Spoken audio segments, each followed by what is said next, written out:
Di antara tanda-tanda besar kiamat, ada satu kisah misterius yang membentang ribuan tahun tentang dua kaum perusak, Ya'juj dan Ma'juj.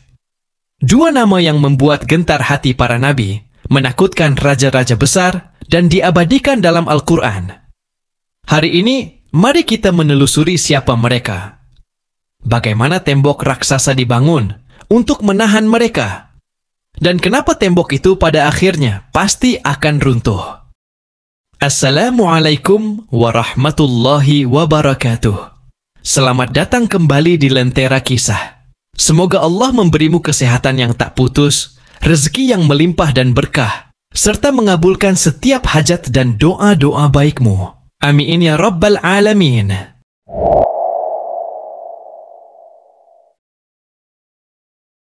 Ya'juj dan Ma'juj, dua nama yang terus hidup dalam ketakutan umat manusia.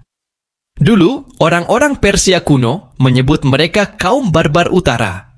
Orang Romawi pun takut pada bangsa-bangsa stepa yang turun dari pegunungan membakar kota, menjarah desa, dan meninggalkan padang rumput bersimbah darah. Tapi Ya'juj dan Ma'juj bukan hanya bangsa penakluk biasa. Mereka digambarkan dalam hadis sebagai manusia. Ya, mereka manusia, keturunan Adam. Tapi watak mereka buas, liar, dan tidak terkendali.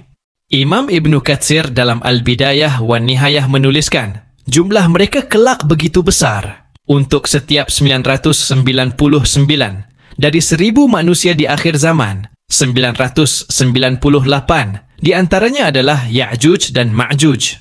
Nabi Shallallahu Alaihi Wasallam bersabda, sesungguhnya Ya'juj dan Ma'juj berasal dari anak cucu Adam. Seandainya mereka dibiarkan, niscaya mereka akan merusak kehidupan manusia. Hadis riwayat Ahmad disyahihkan Al-Albani.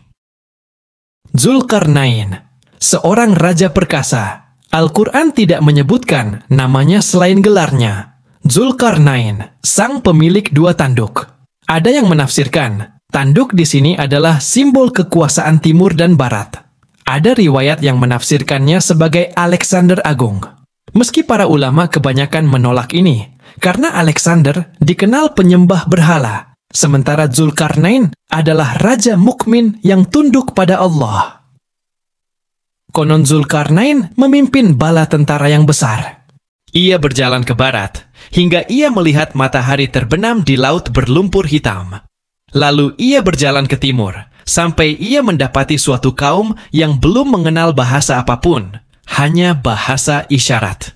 Bayangkan suasana pegunungan terjal, angin dingin, langit kelabu. Di sanalah Zulkarnain bertemu mereka. Orang-orang itu hidup dalam ketakutan. Setiap malam terdengar gemuruh, raungan, teriakan, suara logam menghantam batu.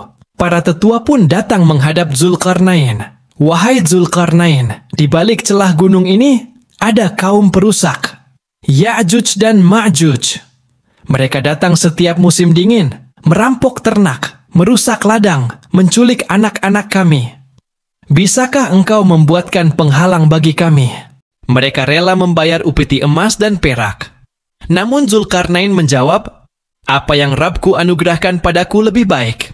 Maka tolonglah aku dengan kekuatan, tenaga, dan bahan-bahan. Aku akan bangun tembok untuk kalian. Para penafsir menyebut, Zulkarnain memimpin proyek raksasa itu dengan teliti. Ia memerintahkan rakyatnya membawa bongkahan besi dari pegunungan. Ditumpuk setinggi 2 gunung. Lapis demi lapis disusun. Celah diisi dengan potongan bebatuan besar. Bayangkan kobaran api raksasa di kaki gunung. Para pekerja menuangkan cairan tembaga panas ke celah besi, menyegel seluruh sambungan. Angin pegunungan bercampur asap logam. Api membara berhari-hari. Bau besi terbakar memenuhi udara. Sampai akhirnya, terbentuklah dinding besi tembaga yang halus, licin, kokoh, mustahil dipanjat. Tidak ada tangga, tidak ada celah. Setiap malam Ya'juj dan Ma'juj mencoba menebasnya. Besi keras memantulkan bunyi dentang. Mereka menggali, tapi lapisan tembaga membeku menutup retakan.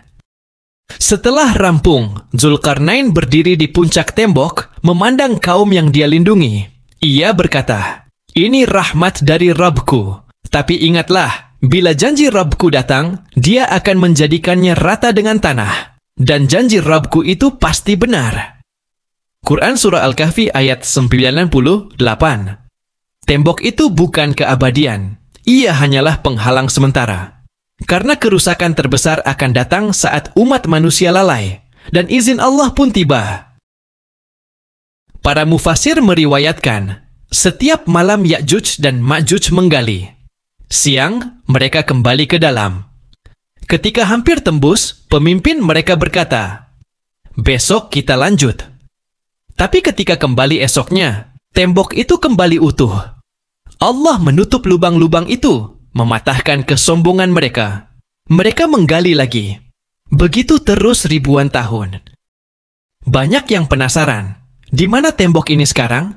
Sebagian ahli sejarah Islam meyakini letaknya di pegunungan Kaukasus, antara Laut Hitam dan Laut Kaspia. Ada sisa benteng logam kuno yang dulu dibangun Raja Persia untuk menahan invasi bangsa stepe. Namun apakah itu benar-benar tembok Zulkarnain? Wallahu a'lam. Sebagian ahli barat menafsirkannya sebagai tembok besar Cina, benteng raksasa untuk menahan serangan Mongol. Namun struktur, bahan dan kisahnya tidak cocok. Tembok Zulkarnain bukan dari batu bata, tapi besi dan tembaga. Dan itu luar biasa untuk teknologi ribuan tahun lalu. Nabi Shallallahu Alaihi Wasallam bersabda, di akhir zaman, lubang tembok itu akhirnya akan terbuka. Saat itu Allah tidak menutupnya lagi. Mereka akan tumpah ruah ke bumi seperti air bah. Hingga apabila Ya'juj dan Ma'juj dibukakan, dan mereka turun dengan cepat dari setiap tempat yang tinggi. Quran Surah Al-Anbiya ayat 96.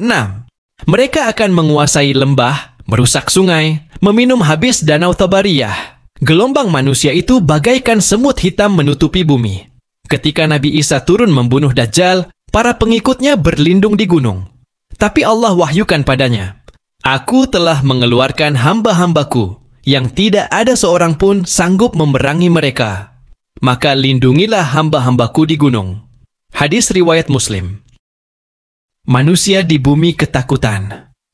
Senjata tidak berguna. Mereka tidak bisa dihentikan.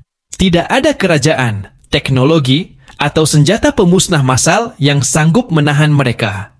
Sebab mereka bukan sekadar bangsa. Mereka adalah bagian dari takdir kehancuran dunia. Allah menurunkan wabah di leher mereka. Satu demi satu tumbang. Tubuh mereka menumpuk. Bau busuk membumbung ke langit. Doa orang-orang beriman pun terjawab. Allah kirim burung-burung raksasa seperti unta yang membawa jasad-jasad itu ke laut. Dan beginilah kisah itu berakhir. Bukan dongeng, tapi janji. Kita hidup di masa di mana tembok itu masih berdiri. Masih kokoh, meski retak-retak kecil mungkin sudah muncul. Hanya waktu yang menunggu. Suatu hari, benteng besi itu akan runtuh. Suatu hari, dunia yang kita anggap aman ini akan terbalik. Apakah kita sudah siap? Wallahu a'lam. Hikmah, apa yang harus kita persiapkan? Iman, ilmu, amal saleh, menjaga anak-anak dan keluarga di jalur tauhid. Berdoa agar Allah lindungi kita dari fitnah akhir zaman. Sahabat Lentera Kisah, share video ini ke sahabat dan keluarga kalian. Ingatkan mereka, kita tidak hidup selamanya. Dan kiamat itu nyata. Terima kasih sudah menyimak kisah ini sampai akhir. Semoga Allah menjaga iman kita, melimpahkan kesehatan dan keberkahan, serta mempertemukan kita kembali di kisah-kisah penuh cahaya berikutnya. Barakallahu fikum. Wassalamualaikum warahmatullahi wabarakatuh.